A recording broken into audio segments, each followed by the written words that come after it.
dari Condro Sengkolo Momet atau mungkin prasasti yang ada di masjid sini, Al-Mubarak, khususnya di peninggalan Kanjeng Sosro Kusumo pertama atau Kanjeng Jimat. Itu memang Kanjeng Jimat sendiri menjabat jadi bupati itu 1812 Masehi. Setelah itu beliau menjabat beberapa tahun, itu akhirnya masjid itu sebenarnya kan ada yang pertama kali itu di utara Masjid Al-Mubarak sekarang ini, di utara, yang sekarang menjadi pemakaman keluarga besar Kanjeng Jimat. Nah, masjid ini sendiri itu dibangun pada tahun 1745 tahun Jawa, jangan sampai lupa ya, 1745 itu tahun Jawa, belum Masehi.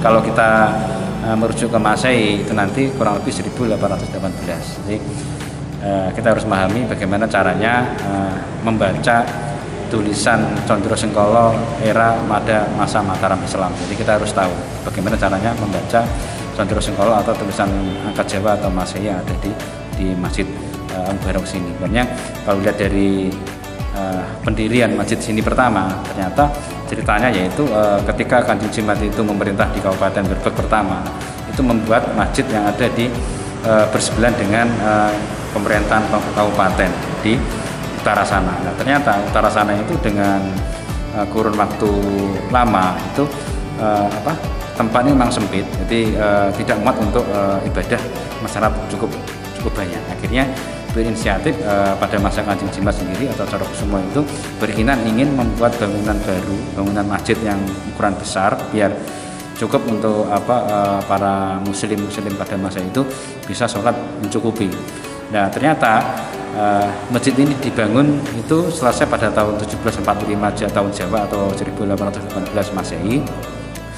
Setelah dibangun di atasnya bekas bangunan peninggalan peradaban era Kerajaan Majapahit di atas ini dan menggunakan material-material dari batu bata peninggalan era Majapahit juga ternyata.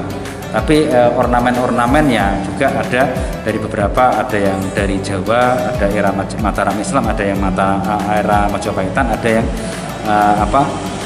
bentuk motif-motif relief-reliefnya Cina. Nah, sebelum sini belum dibangun, di sana belum dibongkar.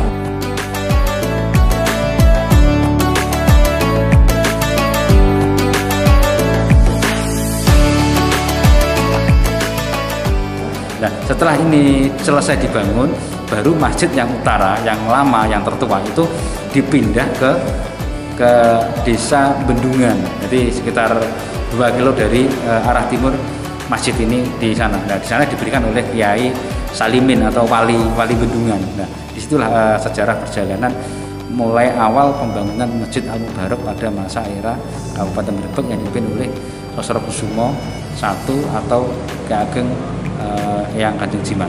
Karakter di sini jelas satu, motifnya ada yang motif Jawa, motif Kerajaan Majapahitan, motif Cina. Nah, di sini ada tiga motif yang akhirnya membuat bangunan ini cukup dikenal masyarakat. Banyak relief-reliefnya maupun etniknya juga ada 3-4 etnik yang dia gunakan untuk pembuatan masjid ini. Ini yang membedakan dengan masjid-masjid yang lain. Kalau makam sendiri, beliau Kanjeng Jimat itu meninggal tahun 1832 tahun Masehi. Ya, berarti meninggalnya beliau itu setelah Masjid Al-Mubarak sudah berdiri dan dimakamkan di sebelah barat Masjid Al-Mubarak ini. Sekarang dikenal sebagai wali atau tokoh penyebar Islam di wilayah Grebeg pada masa itu.